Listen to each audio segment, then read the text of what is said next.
I work hard for my paycheck, not Kelly Shabaka.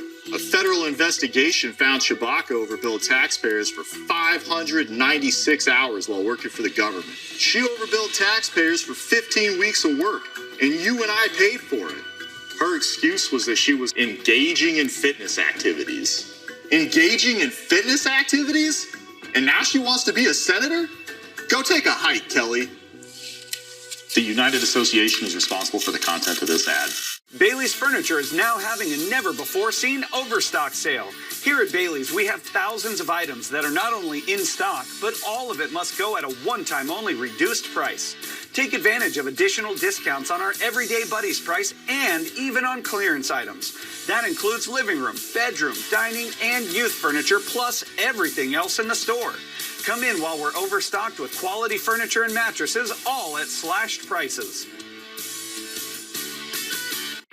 You're watching KTUU TV Anchorage.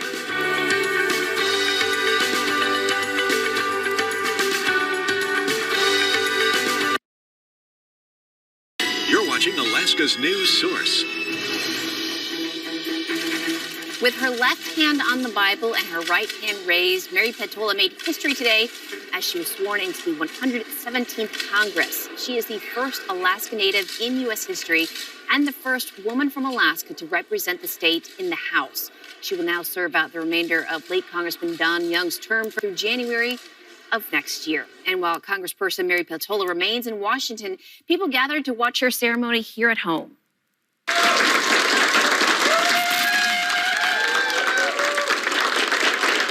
This is video from a local watch party where people gathered to see her sworn in. Many people came to watch the historic moment, the first time a new Alaska rep has taken office in 48 years. Several Alaska Natives at the watch party said they were proud to see her be sworn in. And afterwards, Peltola addressed Alaskans. I couldn't do this.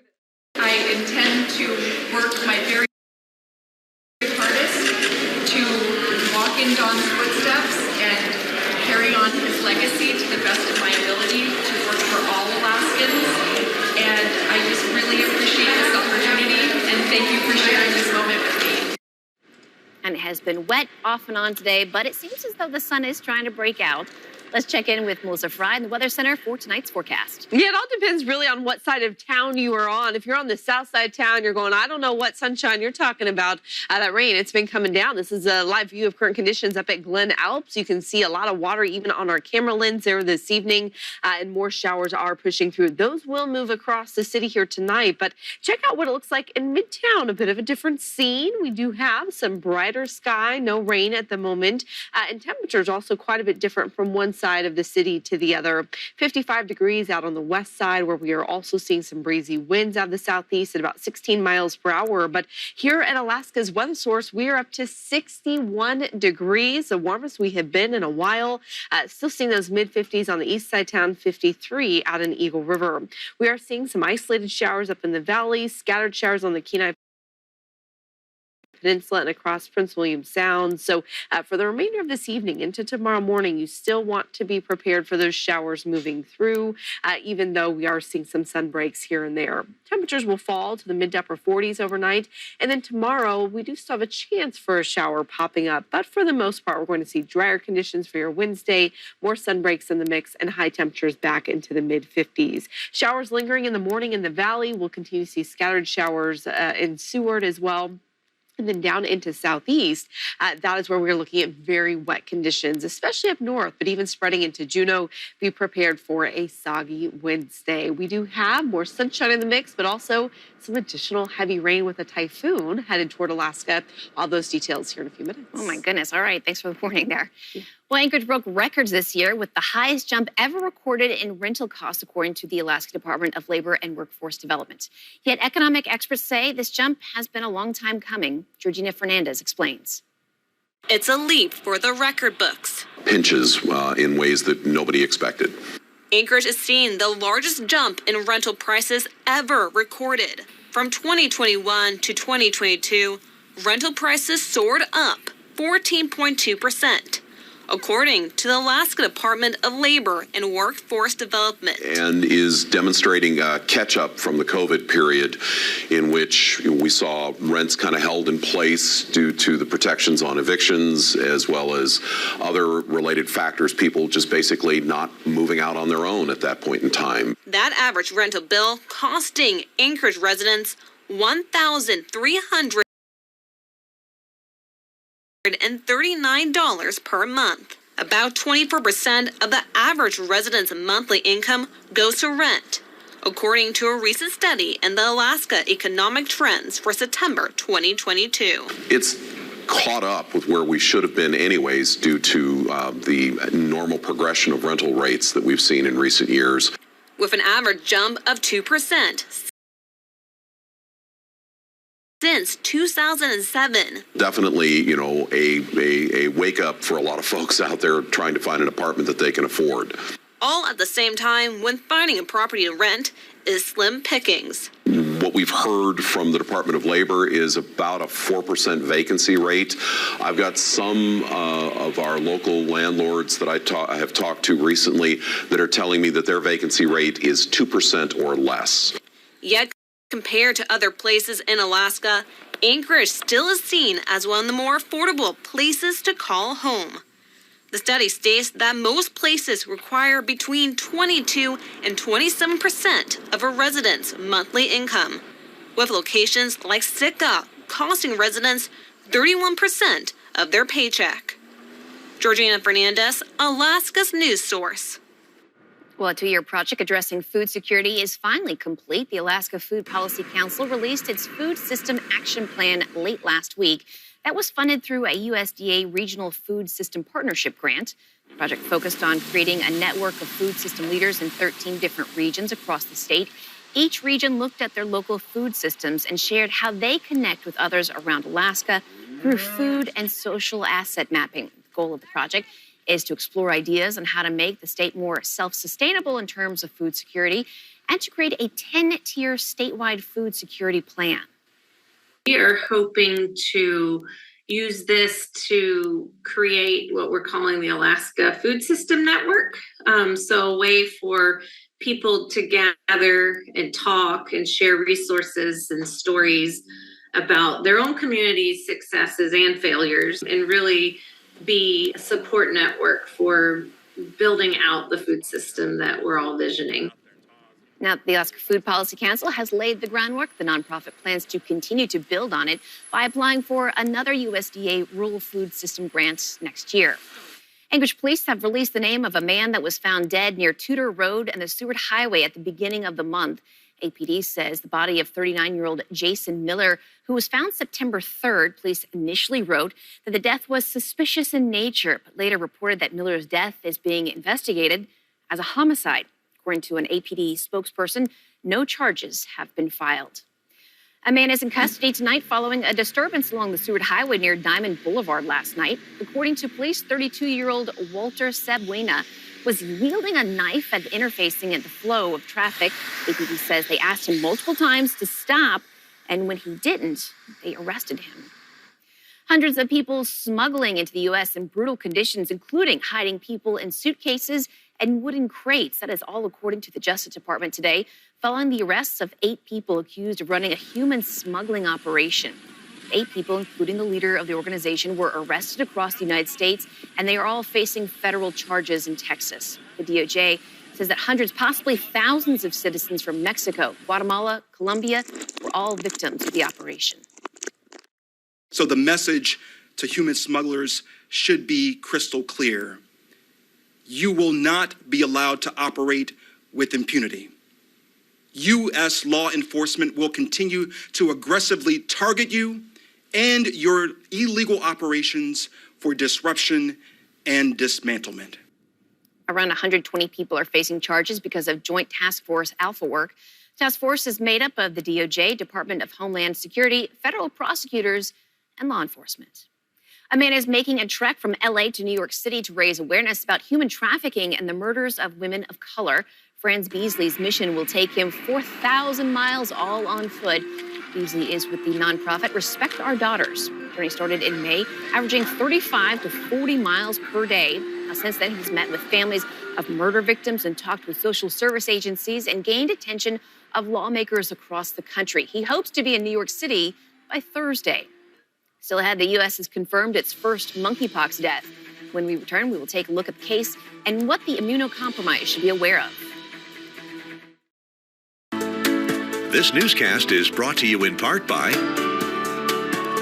Alaska CyberKnife, state-of-the-art radiation oncology that's curing cancer in Alaska. Visit alaskacyberknife.com.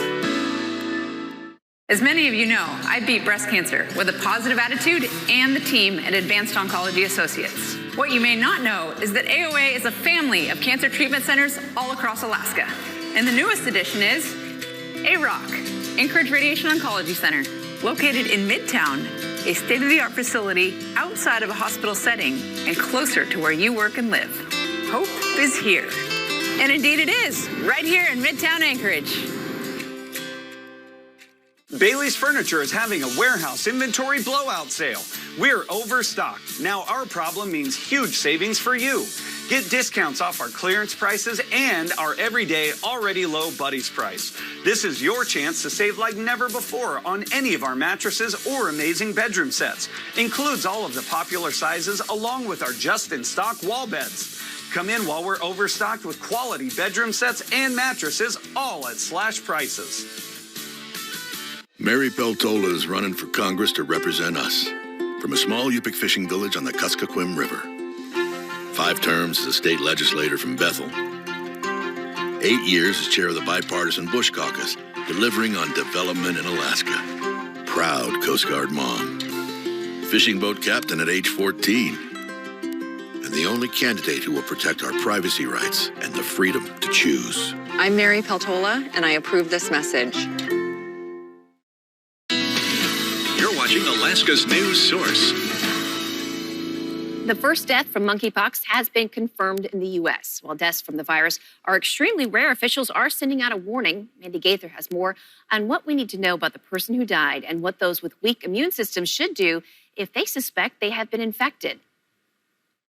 In the U.S. this year, there have been around 22,000 cases of probable or confirmed monkeypox. On Monday, the CDC confirmed the first death from the virus, a Los Angeles resident with a severely weakened immune system who had been hospitalized. Federal health officials say they're working to get clear messaging out. That really means being frank, really focusing on the exposures and really working very intentionally to not generate stigma as we increase awareness of monkeypox across the country. Deaths from monkeypox are extremely rare, but more likely among babies, pregnant women, and people with weakened immune systems, such as from HIV. In a release, the Los Angeles Department of Public Health says persons severely immunocompromised who suspect they have monkeypox are encouraged to seek medical care and treatment early and remain under the care of a provider during their illness. In the battle against monkeypox, federal health officials say they're working to make testing more accessible and increasing production of the monkeypox vaccine. We're really seeing great uptake across the country, which means that what vaccine we do have, we're able to extend. While monkeypox cases appear to be leveling off, health officials say that shouldn't lead to complacency. For Health Minute, I'm Mandy Gaither. Meanwhile, the Food and Drug Administration is set to consider the first ever over-the-counter birth control pill. Today, a joint advisory meeting was officially scheduled for November 18th. Officials will review an application for over-the-counter approval of the contraceptive O-pill. That pill is a non-estrogen pill taken orally once a day to prevent pregnancy. It is available with a prescription right now. And coming back for the break, I'll have a look at your full weather forecast, including more chances for rain, but also some sun in the forecast. And here are a look at those daylight hours for today, September 13th. Today is the last day of the season with more than 13 hours of daylight as we inch closer to that fall equinox. Sunset tonight is at 8:27. Dreams do come true on this show. That was sensational! Wow! Bloody brilliant! And the winner is the America's Got Talent 2-night finale, tonight and tomorrow on NBC. No one could have survived that fall. We're gonna get out of here. What is this place? There is a building, and it holds the answers. We're gonna go home. It's Ford SUV season. Get great deals on Ford SUVs, like Ford Explorer and Bronco Sport. See your local Ford dealer today. Now get $1,000 bonus cash on select 2022 SUVs, only at your local Ford dealer. Welcome to Subway's biggest refresh yet. They're drafting 12 new subs for their all-new Subway Series menu. You've never seen subs like this before, Chuck. Meteoric meatiness and Chowtown cheesiness. Let's go to our panel for more appetizing analysis. The new Monsters Bacon has consummate, craveable crispiness. The new boss is a perfect 10. Wait, what are we talking about? Gronk, thank you for nothing. The new Subway Series. What's your pick? It's Ford SUV season. Get great deals on Ford SUVs, like Ford Explorer and Bronco Sport. See your local Ford dealer today. Now get $1,000 bonus cash on select 2022 SUVs, only at your local Ford dealer. You're watching Alaska's Weather Source.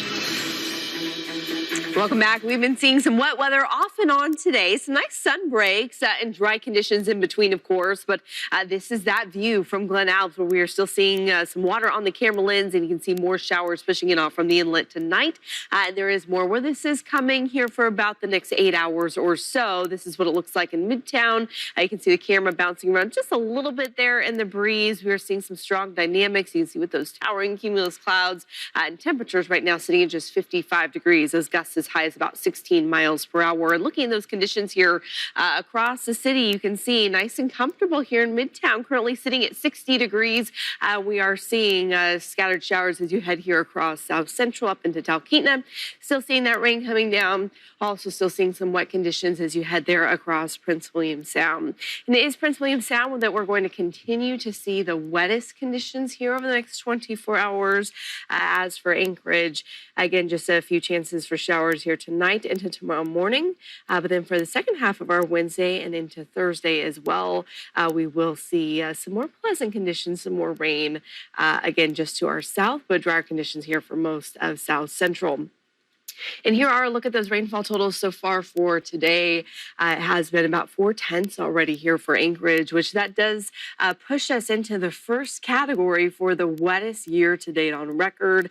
We've seen even more rain down into Portage, more than an inch for you, seeing more than an inch in Cordova, 1.2 inches of rain there, and also still seeing wet conditions across the western side of the state. King Salmon picking up about 1/3 of an inch, and then down into Yakutat seeing some heavy rain there with 1.4 inches, and that's where we're going to continue to see some very wet conditions again tonight, tomorrow. It's all from the same area of low pressure that's just to the south of Bethel. That will continue to send scattered showers in that area, but it is the northern reaches here of southeast that are going to see the wettest conditions over the next 24 hours. Some of that moisture, though, now pushing further north into the interior.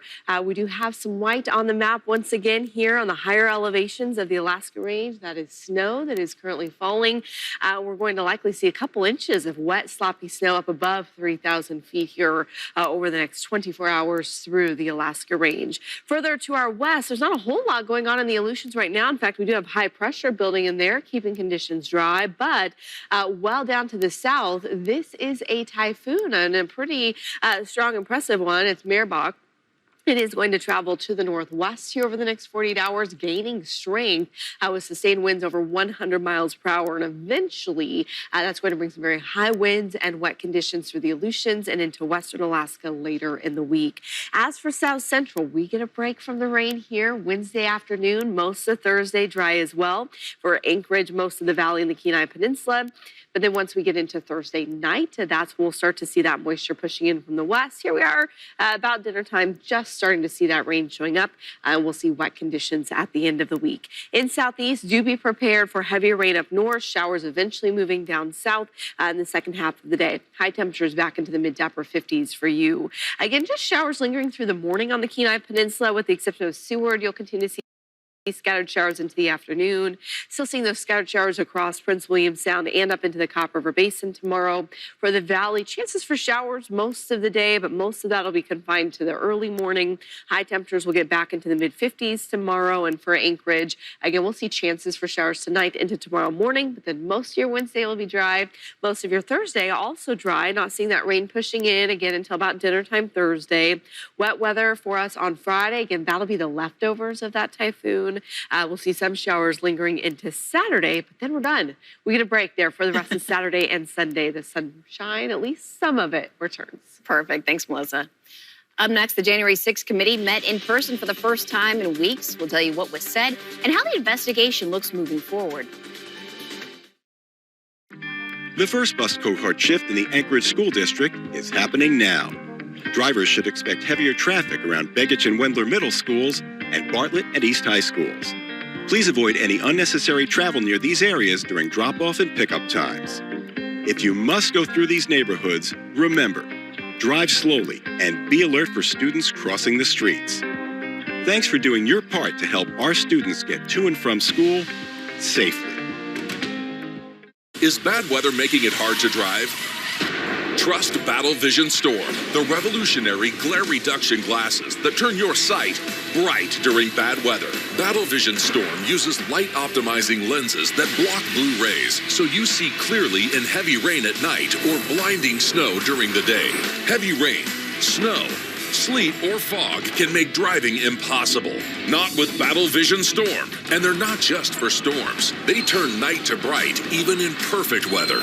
Get your Battle Vision Storm for just $19.99, complete with lifetime guarantee. Order right now and we'll send you a second pair absolutely free. That's 2 Battle Vision Storm glasses for just $19.99. This TV offer is not available on Amazon. Order now.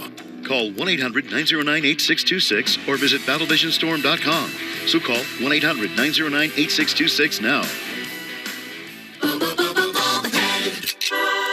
You could be dreaming about this, but let's talk about right now. Download the Alaska's Weather Source app so you have this team of meteorologists by your side, so you're prepared for whatever weather is coming our way.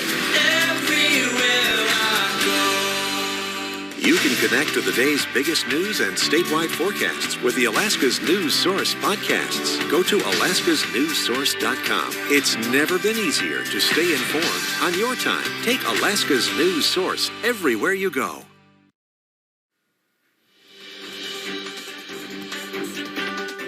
Today, the January 6th committee convened in person for the first time in weeks to decide whether to try to get testimony from former President Donald Trump and Vice President Mike Pence. CNN's Sarah Murray has details on the January 6th probe and the Justice Department's burst of activity so close to election season.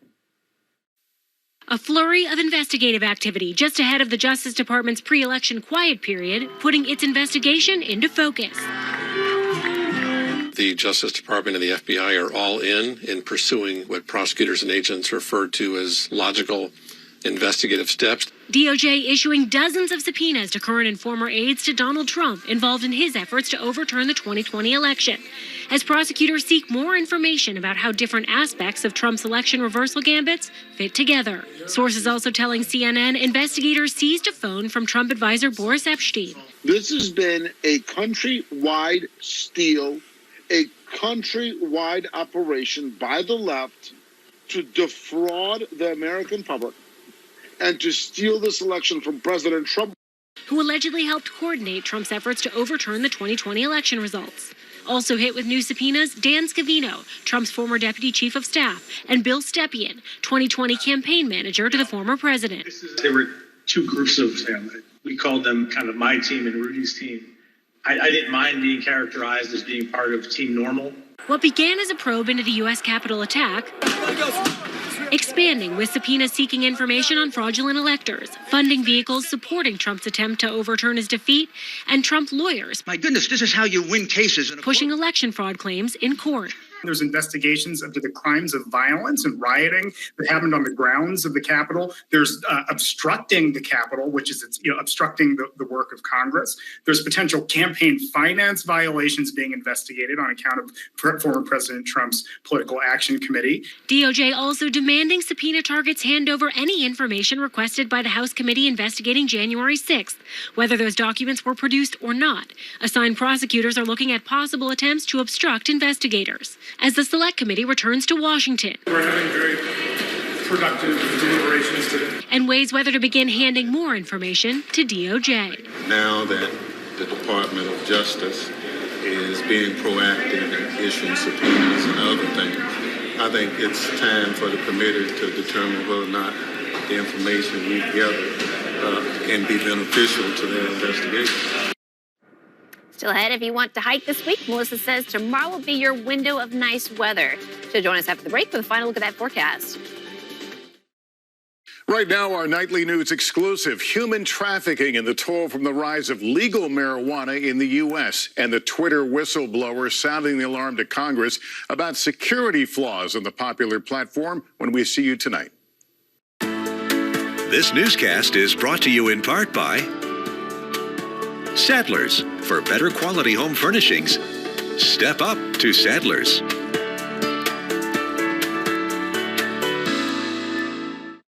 There's not a better time to step up to the quality of Sadler's than during our 101 dividend deals. Sadler's warehouse is full of top name brand furniture and mattresses, and our showrooms and website are ready with the best dividend deals. Savings are clearly marked on living rooms, dining rooms, bedrooms, recliners, bunk beds, and more. You can check our incredible mattress and furniture deals at Sadlers.com. Don't miss out on our spectacular 101 dividend deals. It's just another reason to step up to Sadler's.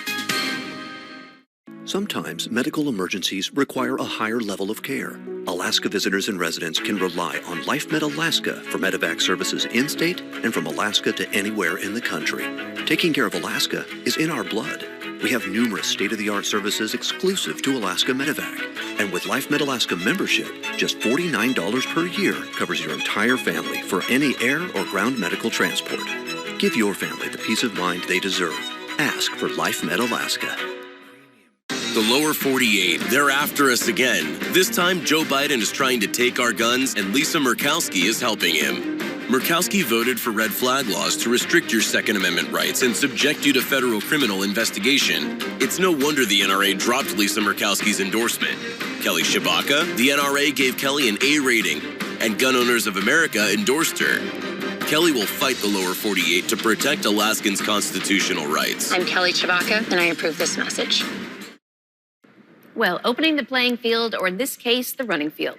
Non-binary runners will now be able to register for the Boston Marathon, according to race officials. Those looking to enter the event as non-binary must have completed a race within the qualifying window, which is September 1st of last year through September 16th of this year, and have participated in that race as non-binary. Now, entry will be determined by an athlete's submitted time and based on the Boston Marathon's overall field size limit. Next year's Boston Marathon is scheduled for April 17th. The window to register opened on Monday. Always a good race to watch, too. Yeah. Did you get that final? Get little signs of winter coming soon? Signs of winter coming in. We've seen the termination dust in the higher elevations here across South Central. Now we're seeing more and more of that up near Hatcher Pass. And so DOT did just announce this afternoon that Hatcher Pass Road up over through the pass is now closed for the season. It will be closed until it can be reopened once all the snow's removed, which will likely happen in July of 2023. So we are putting a fork in that season. We will not see any snow here in Anchorage anytime soon. The average first measurable snowfall is still about 5 weeks away. So we've got some time, and those highs will be in the mid-50s. Tomorrow, some sunshine. We'll see dry and sunny conditions to start Thursday, but do be prepared for wet conditions late Thursday and Friday. Showers lingering into early Saturday as well. But then I do expect drier conditions for the remainder of the weekend. And those temperatures very consistent in the mid-50s. But that is still about 5 degrees below normal for this time of year. We'll see. It's quite possible that we don't see 60 again this year. It's probably about 5 more weeks. 5 more weeks. Ooh, all right. That's all the time we have. Have a great afternoon.